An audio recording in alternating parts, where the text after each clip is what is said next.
Você range os dentes? Acorda com a boca cansada e percebe que dormiu apertando os dentes?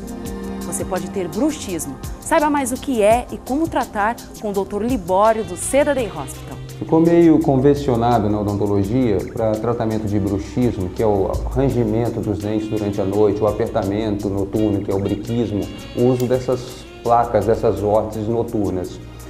Bom, a maioria dos bruxismos eles têm uma origem, uma causa e um tratamento, e no caso essas placas não chegam a ser tratamento. E o paciente em geral tende a usar esses aparelhos também para minimizar a sintomatologia das disfunções das articulações. Isso também não é recomendável.